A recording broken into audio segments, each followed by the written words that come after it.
of my fighters video. Now, I'm just going to quickly put in brackets part 2 on the broadcast. It was a very short break, folks. But anyway, let's get straight into it now. We're talking about the archetypes. Now, there are several to choose from now, folks. Both from the Player's Handbook and from Volo's Guide. The first one we're going to talk about is the Champion.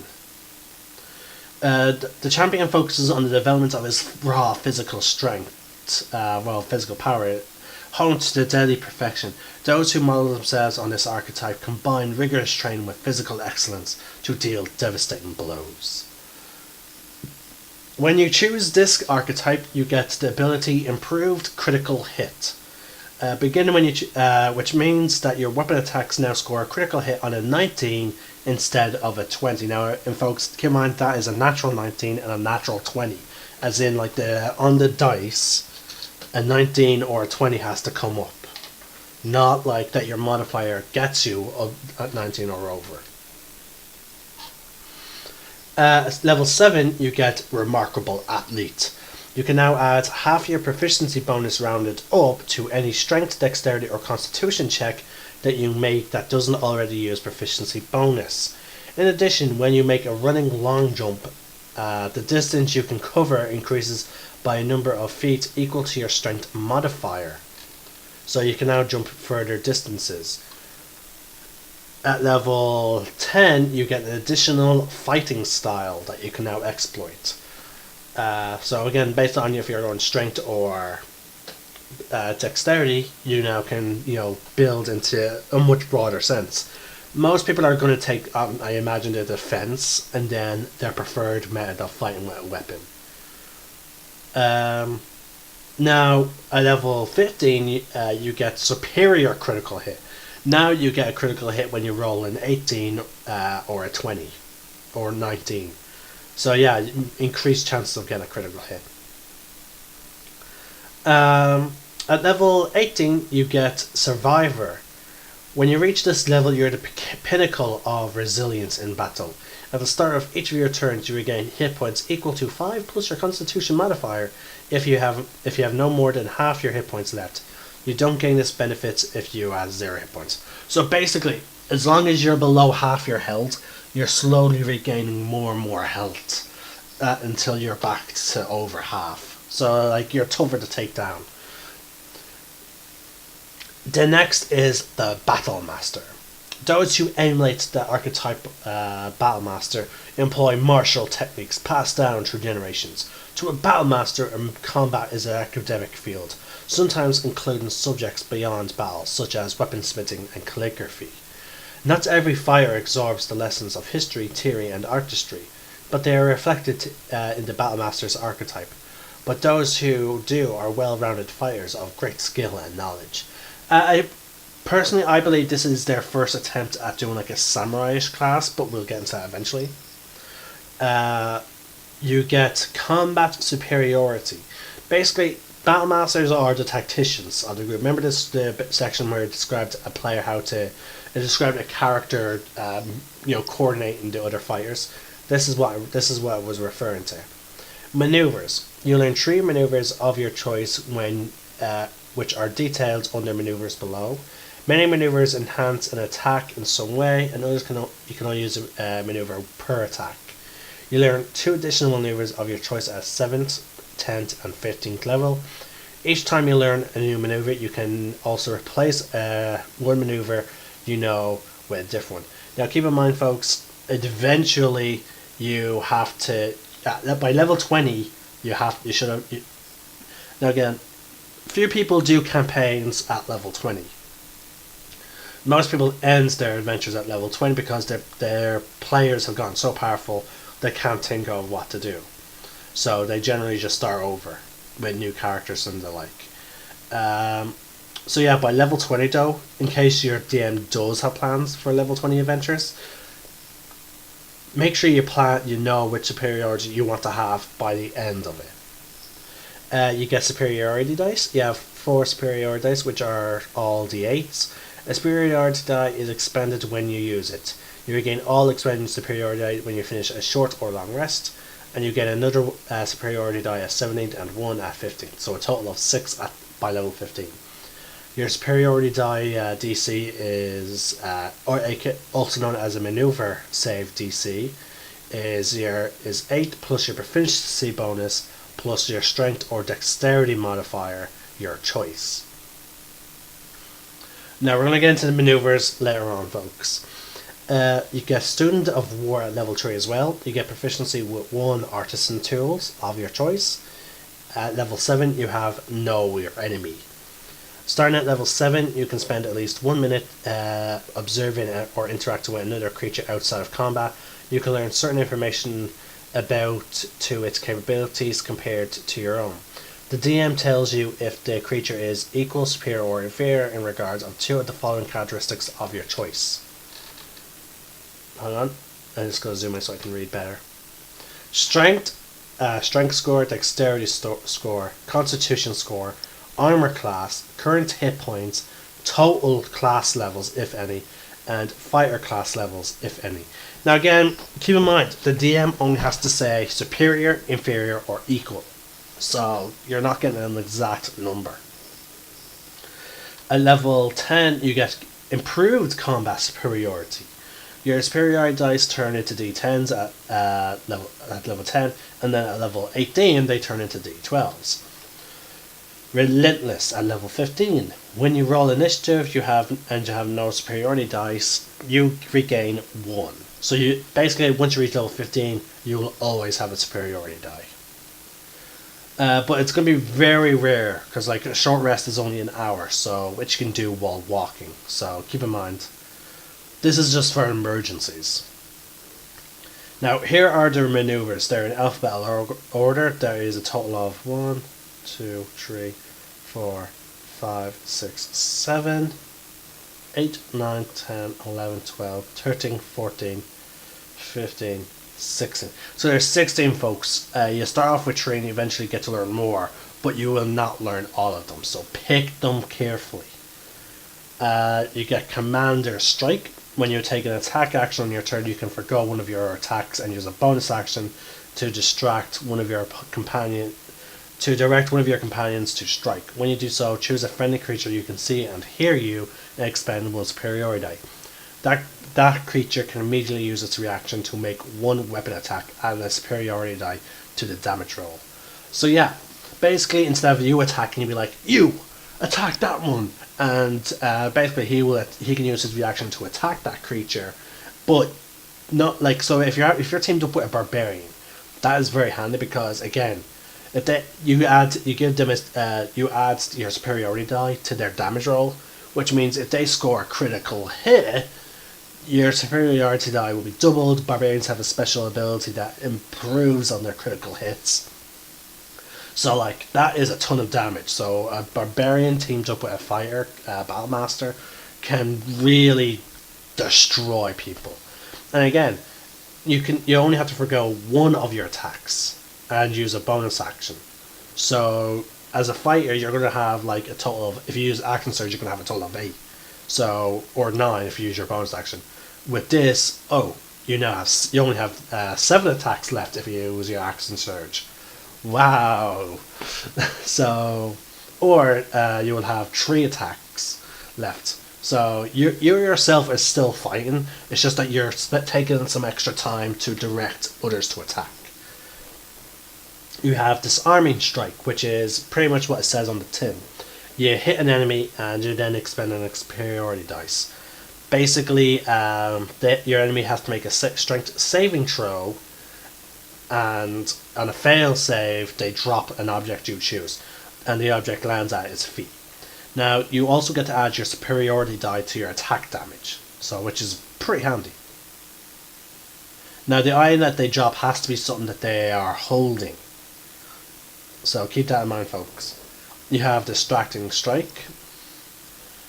When you hit a creature with a weapon attack, you can expend 1 superiority die to distract the creature, giving your allies an opening.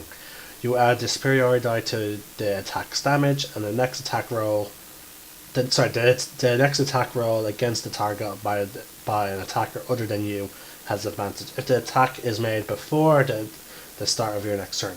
So yeah, that's you coordinating again. Yeah, it seems like you get to add a superiority to a lot of your damage rolls after you do your attack or use your ability. But I like the Battlemaster it is focusing on helping your teammates as well. Like so, this is you in a support role. You're basically like going in, opening up. For those of you that are familiar with anime, there's like a scene in Sword Art Online where they make like a bait and switch type of attack. Like it's in the very first 3 episodes. Like the character goes in, he attacks the enemy, knocking up their sword or shield up in the air, and then he goes switch, and then he then has his teammate who's behind him, who he eventually falls in love with, charges in with her rapier and then stabs the person. That's that's how I'm picturing right now in my head. You get evasive footwork. When you move, you can expend a superiority die to add to the you add the number rolled to your AC until you stop moving. Sorry, hold on. When you move, you can expend one superiority die, rolling the die and adding to the number you rolled to your AC until you stop moving. Okay, so basically this is for when. Okay, now I see why it's used. Okay.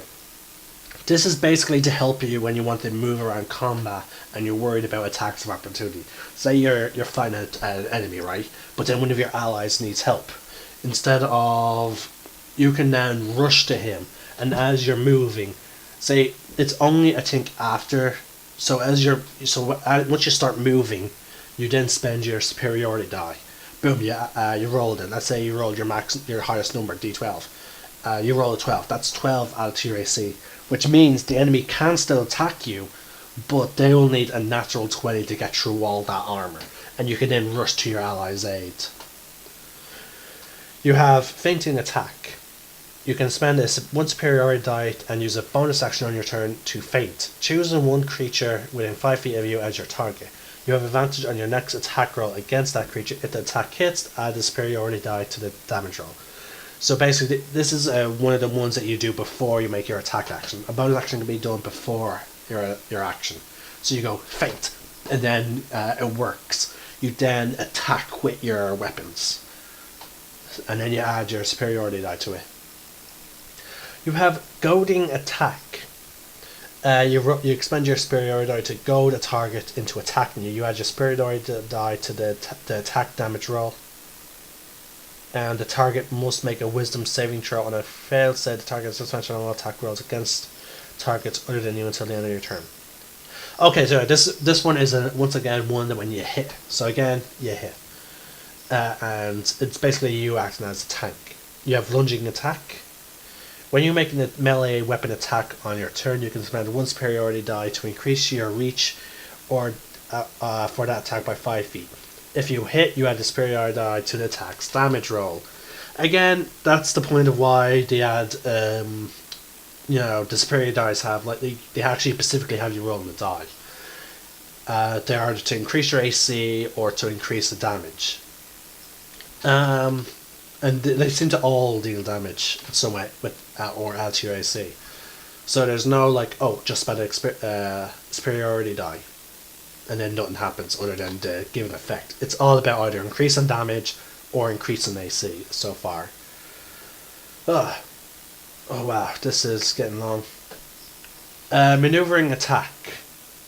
When you hit a creature with a weapon attack, you can expend one superiority die to maneuver one of your comrades into a more advantageous position.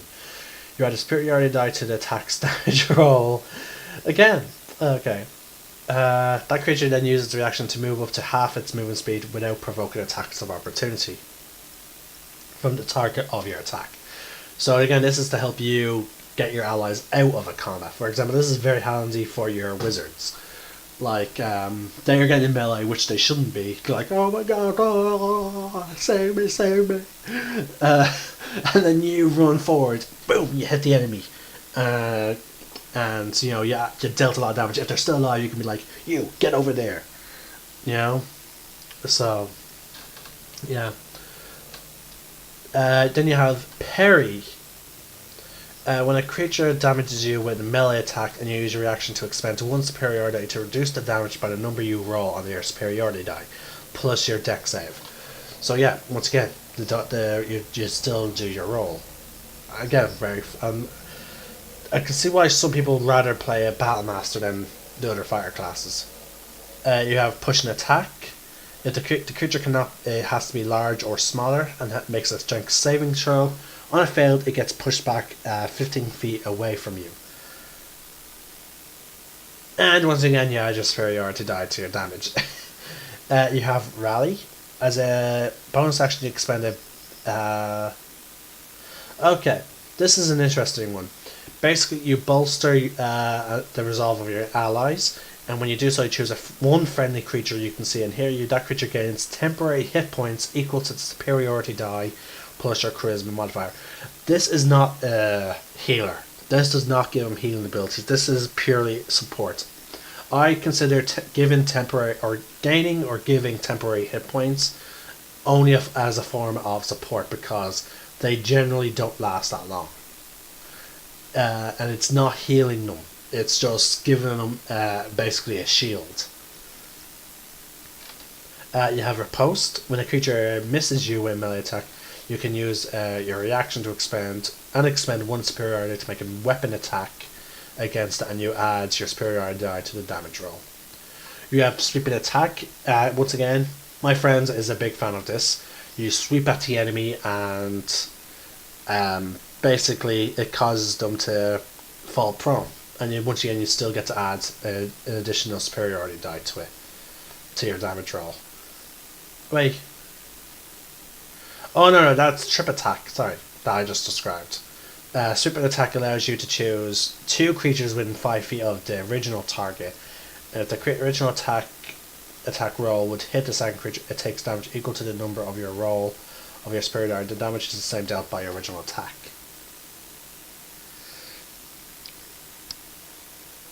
Okay, so yeah, this is where it gets interesting. Like, instead of adding like your superiority die to your attack, you roll the damage for the second target.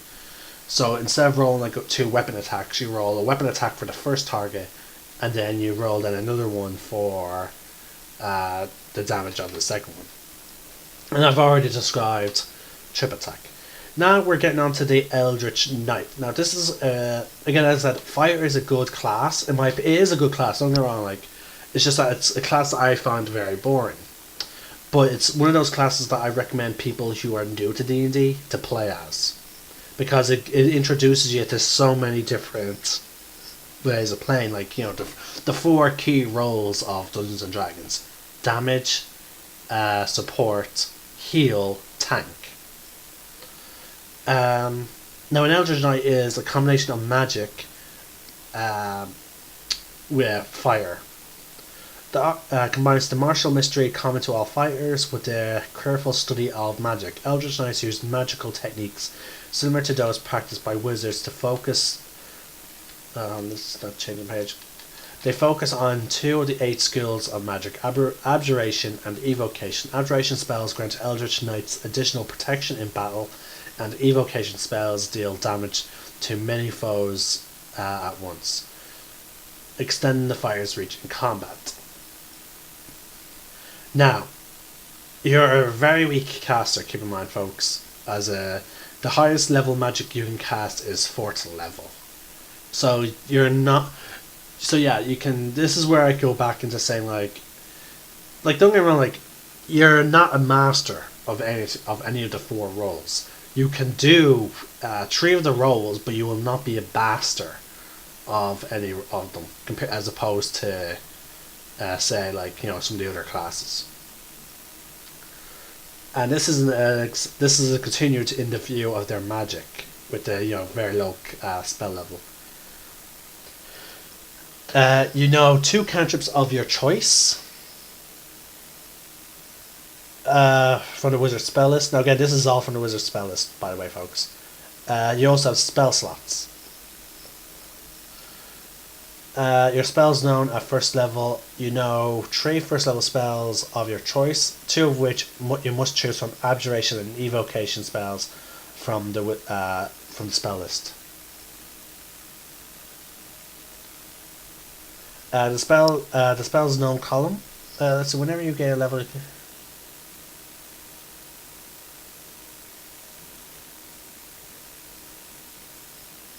So yeah, I was just double checking that section there. Yes, always has to be abjuration or evocation. You can never have spells from the other schools of wizardry. Now, your casting ability is intelligence. Your spell save DC is A plus your proficiency plus your intelligence, and your spell attack modifier is proficiency plus your intelligence score. So this is where it goes back to explain that either go second highest being Constitution or intelligence. Now, your cantrips you don't get many cantrips. You start off with 2, and then at level 10 you get another one. It's giving you a total of 3, and then you get no more. You will only have 3 cantrips. Mending is a cool thematic one because, like, you know, you can use it to repair your weapons and whatnot, and armor. So I would go with that thematically. Then one very long range spell, depending on what type of Eldritch Knight. Then choose one long range spell and then one close up spell. Then your spells known is 3 at the start. Then you get a 4th at level 4. Then at level 7 you get a 5th. At level 8 you get a 6th. At level 10 you get a 7th. 11 you get an 8th. 13 you get a 9th. 14 you get a 10th.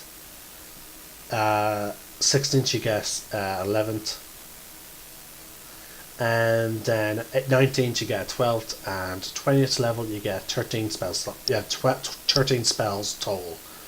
Now in terms of spell slots now, starting off from first. You start off with 2 first level spell slots, and then you get a 3rd at 4th level.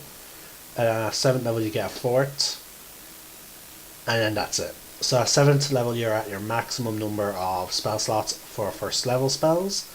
Then for second level spells you get access to them at level 7, and you start off with 2 spell slots for them, and then eventually at level 10 you get an additional spell slot giving you a total of 3 for second level spells.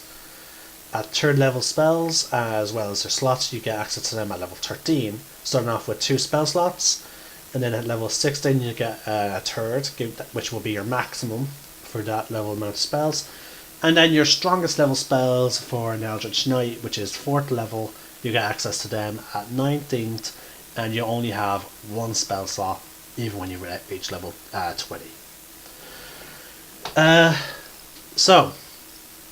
And I believe the spell slots recharge on a long rest. Yep, they do. Just like any other wizard. Now, here's where it gets a bit more interesting though for folks. You get something called a weapon bond. You create a magical bond between you and one weapon. You perform a ritual that takes the course over 1 hour, which you can drop, which can be done during a short rest. The weapon must be within your reach throughout the ritual, and at the conclusion of which you touch the weapon and forge the bond. Once you have the bonded weapon to yourself, it can't be disarmed of that weapon unless you're incapacitated. And if it's on the same plane of existence, you can summon the weapon as a bonus action on your turn, causing it to teleport instantly to your hand, basically like a keyblade. You can have up to 2 bonded weapons, but can summon only 1 at a time with your bonus action. If you attempt to bond with a 3rd weapon, you must break the bond with one of the other 2. For me, folks, if I was a finesse character, this will be like short sword, longbow, that type of situation. So for me, it'll be always. Wait, does it have to be a melee weapon? No, 1 weapon, so it can be any weapon. Or if you're like the mounted combatant, you could have like a sword, and then as your second one is from when you're on a horse, which could be a spear or a lance. At level 7, you get War Magic. You can use your action to cast a cantrip and make 1 weapon attack as a bonus action. Now, keep in mind, folks, the action to cast a cantrip or a spell that is an action, so you'll have to forego your extra attacks. But again, this allows you to cast a cantrip and then attack. So you can hit basically, if you see a foe running away, but you're in a fight with another foe, as the first one is running away, you can like shoot a cantrip at them, and then turn around and strike at the person that you're in a sword fight with. You also get Eldritch Strike at level 10.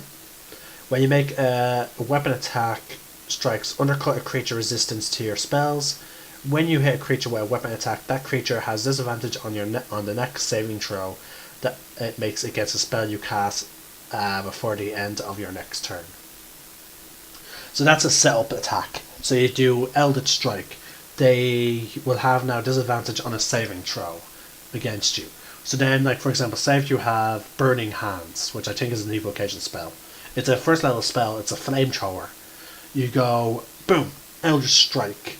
They will now have disadvantage on their saving throw. Next turn, boom, Burning Hands. You then just you basically just unleash so much fire on them, and they now make the save with disadvantage.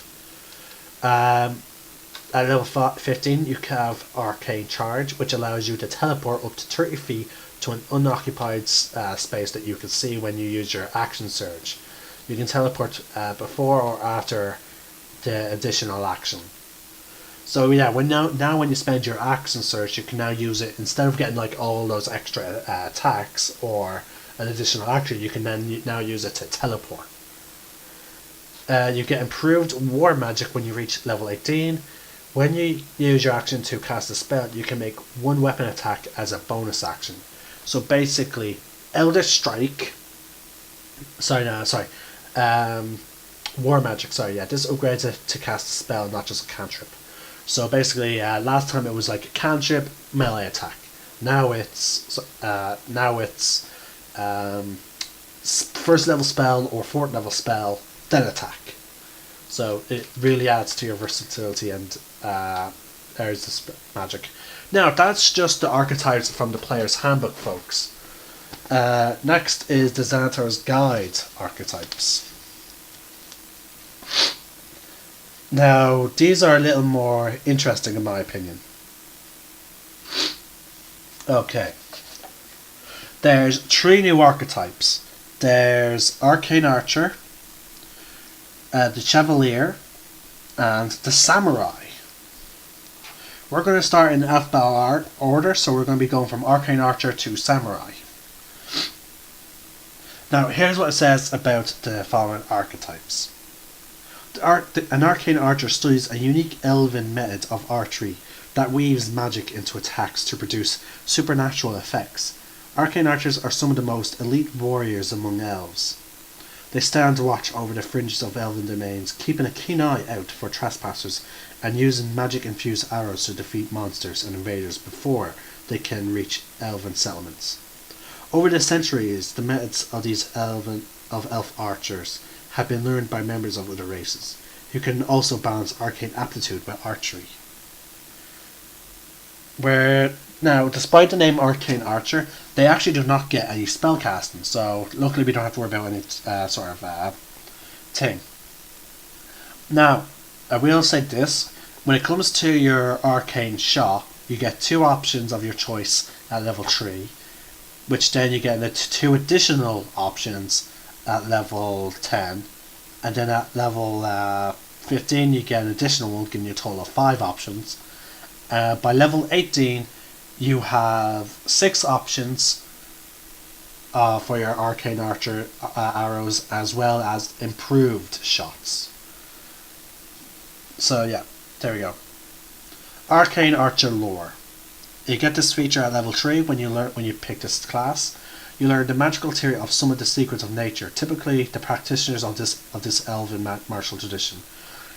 You choose to gain proficiency in either Arcana or Nature, and you can choose to learn the Precipitation or the Druid Craft cantrip.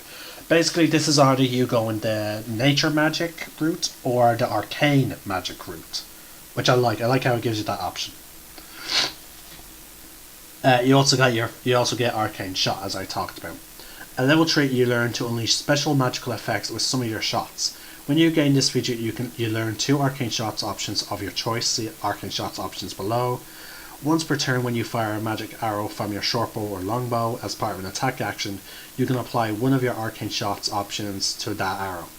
You decide to use the option when the arrow hits a creature unless the option does involve an attack roll.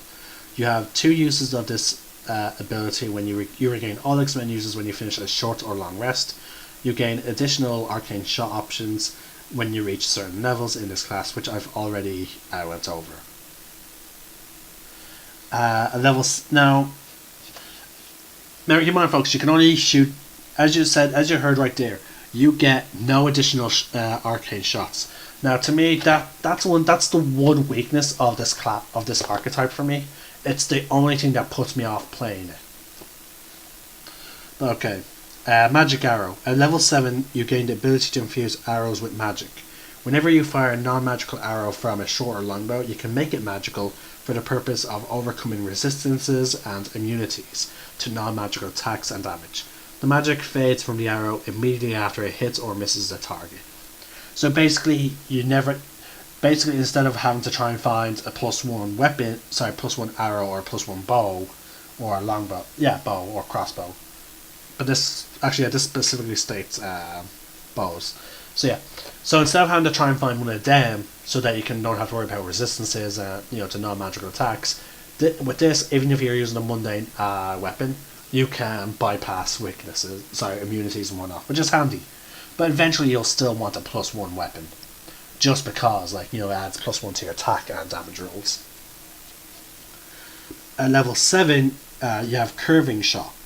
You learn to direct an errant arrow towards a new target. When you make an attack roll with a magic arrow and miss, you can use your bonus action to re-roll the attack roll against a different target within 60 feet of the original target. So that is really good. Ever ready shot. Starting at 15th level, your magical archery is available to you whenever battle starts. If you roll an initiative roll and have no uses of arcane shot remaining, you regain 1 use of it. Now again, short rests are plenty. You can if you're walking somewhere, don't be afraid to ask your DM, hey, is this long enough for me to get a short rest in? And often or not, it's a yes. So just be ready to ask your DM for a short rest, and in case of emergency, you had them 1 shot. Now remember, folks, now we're at the arcane shot options. There's 1, 2, 3, 4, 5, 6, 7, 8. So there's 8 options, but you can only learn a total of 6. You have Banishing Arrow. You use Abjuration magic to try and temporarily banish your target to a harmless location in the Feywilds. The creature hit by the arrow must also succeed a charisma saving throw or be banished.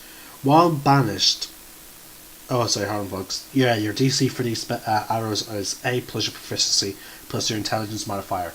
So this class sort of plays like an Eldritch Knight, except with less magic. So you might want to keep in mind intelligence. Also, if you're building this class, it doesn't hurt to be far away from the fight. So it's sort of like an Eldritch Knight in that respect. So you don't need Constitution that much. But anyway, Banishing Arrow. To make a charisma saving throw or be banished. While banished away, this target's speed is 0 and is incapacitated. At the end of its next turn, the target reappears in the space it vacated, or in the nearest unoccupied space that if it is occupied. Now, when you reach level 18, remember there's improved shots. Remember that bit when I said 6 options, improved shots. So this bit applies to the improved shot. The target also takes 2d6 force damage when the arrow hits it. I can imagine in most cases if the DM hits the target, or if he kills the target before the banishing shot takes effect, the creature's probably going to die somewhere in the Feywild. His body is just going to be laying there. Now you have Beguiling Arrow. Your enchanted magic causes this arrow to temporarily beguile its target. The creature hit by the arrow takes an extra 2d6 psychic damage, and you choose one of your allies within 60 feet of the target. The target must succeed a wisdom saving throw or be charmed by the chosen ally until the start of your next turn. This effect ends if the chosen ally attacks the charmed creature or deals damage to it, or forces it to make a saving throw. The psychic damage increases to 46 when you reach level 18. See, I like how so far it seems like. Now keep in mind where it says also. That means you still do your weapon damage. So a longbow is a D8, so you're still dealing a D8 worth of damage, but you're also still getting extra effects to it. Bursting arrow. You imbue your arrow with the force energy from the School of Evocation. The energy detonates after your attack. Immediately after the arrow hits the creature, the target and all other creatures within 10 feet of it take 2d6 force damage. The force damage increases to 46 when you reach 18th level of this class. So this, I believe this one does not deal your weapon damage. To me, it seems like it doesn't. Now we are enfeebling arrow. You weave necromantic energy into your arrow. The creature hit by the arrow takes an extra 2d6 necrotic damage. The target also must succeed a Constitution saving throw or the damage dealt by its weapon attacks is halved until the start of your next turn. The necrotic damage increases to 46 when you reach level 18. So yeah, that is a great support type of spell, because you're just there, okay, say if he's amongst a bunch of allies, you can be like, boom, now he deals half damage instead of his full damage. You also have Grasping Arrow. This arrow strikes its target with conjuration magic, creating grasping poisonous brambles which wrap around the target. The creature hit by your arrow takes an extra 2d6 poison damage.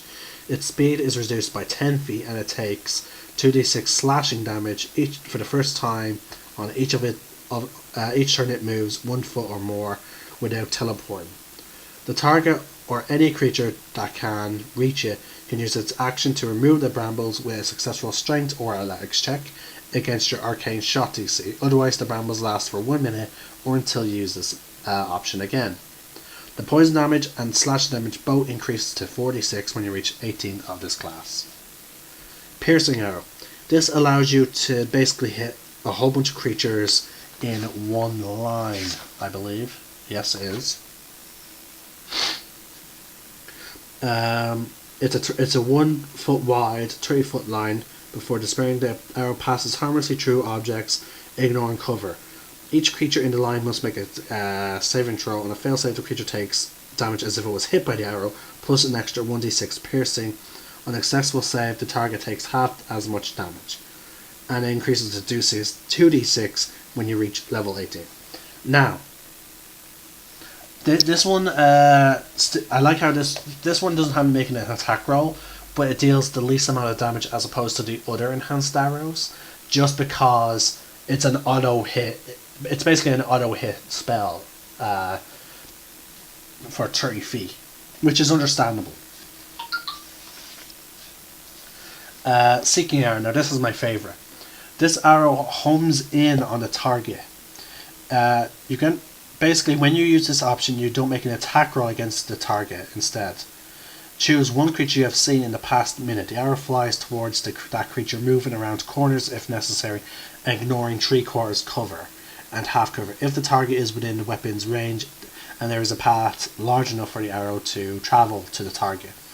The target makes a dex saving throw, otherwise the arrow disappears after travelling as far as it can.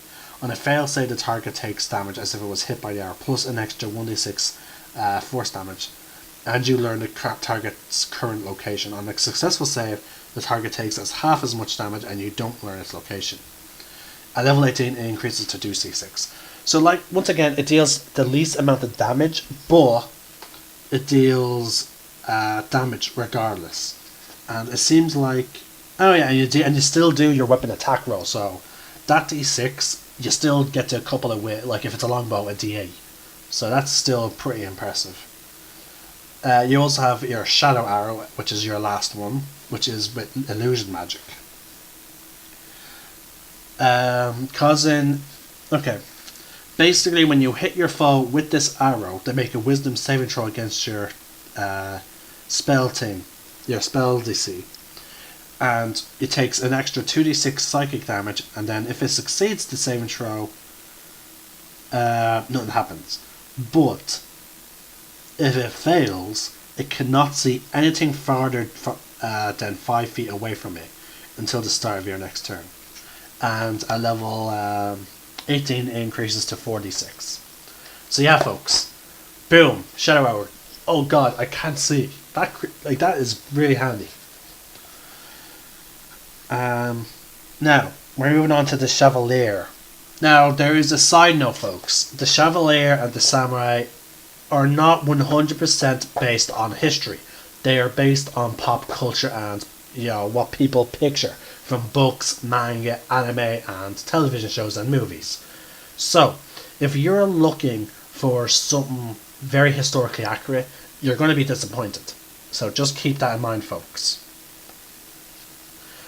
Now, the archetype Chevalier excels at mounted combat. Usually born among the nobility and raised at court, a Chevalier is equal at home, leading the charge or exchanging repartee at state dinner. Chevaliers also learn how to guard those in charge from harm, often serving as protectors of their superiors and of the weak. Compelled to right wrongs and earn prestige, many of the fighters leave their lives of comfort to embark on a glorious adventure. Now, the Chevalier is the perfect example of a traditional knight. He is the perfect example.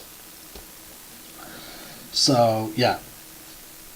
You have bonus proficiency, born to the saddle, and unwavering mark, starting at 3rd level.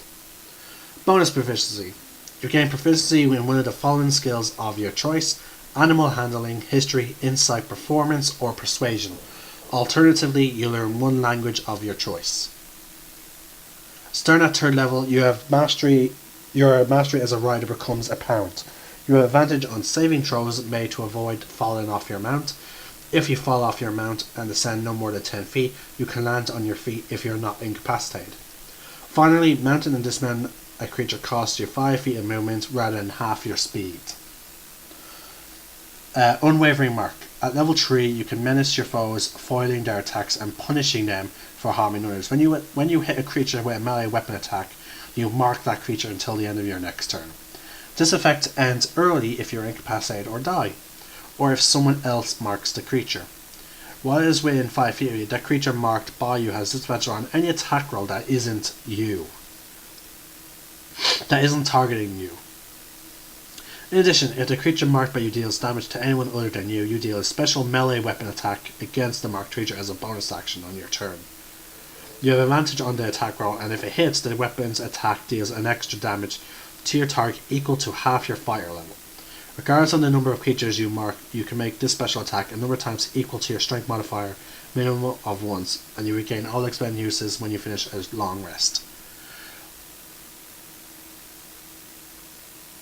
So yeah, basically you can mark, with this ability, you can mark all the enemy, and then you can benefit from all your attacks on it, which is brilliant. You also have Warding Maneuver. Starting at level 7, you learn to defend off strikes directed at you and your mount, or other creatures nearby. If you or a creature you can see within 5 feet of you is hit by an attack, you can roll 1d8 as a reaction, if you're wielding a melee weapon or a shield. Roll a die and add the number rolled to the target's AC against that attack. If the attack still hits, the target has resistance against the attack's damage. You can use this feature a number of times equal to your constitution modifier minimum of once, and you regain all expend uses when you finish a long rest. Holding the line. At 10th level, you become a master of locking down your enemies. Creatures provoke an attack of opportunity from you when they move 5 feet or more while within your reach, and if you hit a creature with an opportunity attack, the target speed is reduced to 0 until the end of the current turn. So this allows you to stop them from actually moving. Normally when you hit a target with an attack of opportunity, they still move. You know? This allows you to actually hit them and get them to stop right there. Starting at 15th level, you run down your foes whether you are mounted or not. If you move at least 10 feet in a straight line before an attacking creature you hit with an attack, that target must succeed at a strength saving throw. DC is 8 plus your proficiency bonus plus your strength or be knocked prone. You can use this feature only once on each of your turns. Valiant Defender. Starting at 18th level, you respond to danger with extraordinary vigilance. In combat, you get a special reaction that you can take once on every creature's turn except your turn. You can use this special reaction only to make an opportunity attack, and you can't use it on the same turn that you take a normal reaction. So basically, you now, at level 18, you get the ability to attack everyone who leaves your range. That is pretty epic. Alright folks, we're on to the last archetype now, and then we're done with the fire. Both videos are nearly an hour long a piece, or at least 40 minutes long. Okay folks, the Samurai. The Samurai is a fighter who draws on implacable fighting spirit to overcome enemies. A Samurai's resolve is nearly unbreakable, and the enemies in a Samurai's path have two choices: yield or die fighting. You get a bonus proficiency when you choose this archetype. At level 3, you gain proficiency in one of the following skills of your choice: History, Insight, Performance, or Persuasion. Alternatively, you can learn one language of your choice. It seems that both the Chevalier and the Samurai are both taking on the approach of you have been noble, like you're educated. You know, like with Samurai, you were probably taught by a tutor. By your shogun, like your shogun wanted you to know, or maybe you're the son or daughter of a shogun. Whereas with the Chevalier, maybe again the Chevalier is very much like a knight, so like you would have been raised at a court or whatever. Fighting Spirit. At level 3, your intensity in battle can shield you and help you strike true. As a bonus action on your turn, you can give yourself advantage on a weapon attack rolls until the end of your current turn. When you do so, you also gain 5 temporary hit points. The number of temporary hit points increases when you reach certain levels in this class, increasing to 10 at 10th and 15 at level 15. You can use this feature 3 times and you regain all expended uses when you finish a long rest. Elegant Courtier. Start at 7th level, your discipline and attention to detail allow you to excel in social situations. Whenever you make a charisma persuasion check, you gain a bonus to your check equal to your wisdom modifier. Your self-control also causes you to gain proficiency in wisdom saving throws. If you already have this proficiency, you instead gain proficiency in intelligence or charisma saving throws, your choice. At level 10, you have Tireless Spirit. Starting at 10th level, when you roll initiative and have no use of your fighting spirit remaining, you regain 1 use. Again, I like how I really like how in some cases it really pushes on one ability and they make sure you always have access to that one ability. With the Arcane Archer, it was the Arcane Shot. With the Battle Master, it's the Superiority Die. With this, it's your Fighting Spirit. At level 15, you get Rapid Strike. You learn to trade accuracy for swift strikes. If you take an attack action on your turn, you have advantage and have advantage on the attack roll against one of the targets. You can forgo your advantage for that roll to make an additional weapon attack against that target as part of the same turn. You can do so no more than once per turn. So basically, remember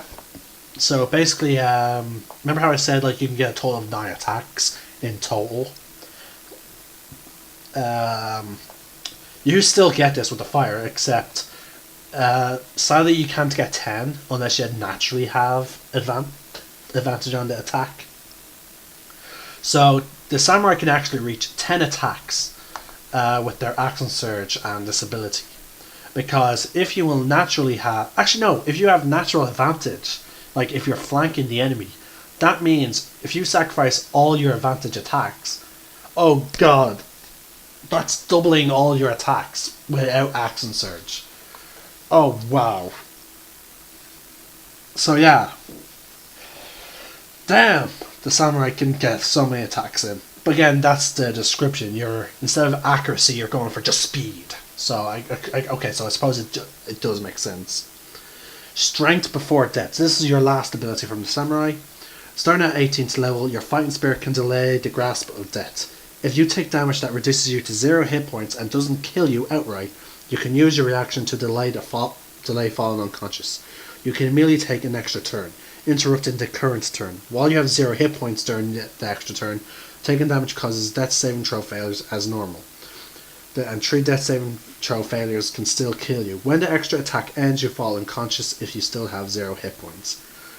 Once you use this feature, you can't use it again until you finish a long rest. So there you go, folks. Now, I like how they evolved the Chevalier. When it was in Unearthed Arcana, it was straight up a mounted combatant. All your abilities were focused on your mount, you and your mount. But they responded to the feedback of the fact that you're not always going to have your mount. So what they decided to do was, clearly in this one, was give it so that instead of everything being between you and your mount, they now extend to all allies around you. You're all about protecting your allies and yourself, which now can apply, which could apply to your mount, and some of your abilities that now you do have like one ability that does require a mount, but like your other ability that does require a mount, you can still do by yourself, such as the charge. Now, if I was playing a Chevalier, I would definitely want a mount. Just saying, I would want one. But yeah, folks, that is the Fire and all of its archetypes. Final review, there's still... Okay, as I said, Xanatar's Guide has redeemed fighters slightly, in my opinion. Especially with the idea of playing like a noble sort of samurai or a Ronin type of character. But more so for the Arcane Archer, I'll have to say. Now, I do actually have in my exotic weapons PDF, it does say a katana is like a finesse weapon. It deals less damage than a longsword, which, for those of you that watch my Lunar Guard adventures, know I actually had my players convince me to treat it more like a longsword. So, but with finesse. So I was like, okay, fine. I'm not too sure how I feel about that, but anyway, again, they felt like I should really like that, and so I was like, okay. And enough of them voiced it, so that's why I gave in the end. I myself was happy by leaving it at D6 and then a D8, but they were like, no, it's a D8 and then make it a D10 if you're two-handed. But yeah, I can definitely see myself playing a samurai or an arcane archer if I have to play fire, but it's more towards arcane archer, to be honest with you, folks. But yeah, again, as I said, Xanatar's Guide.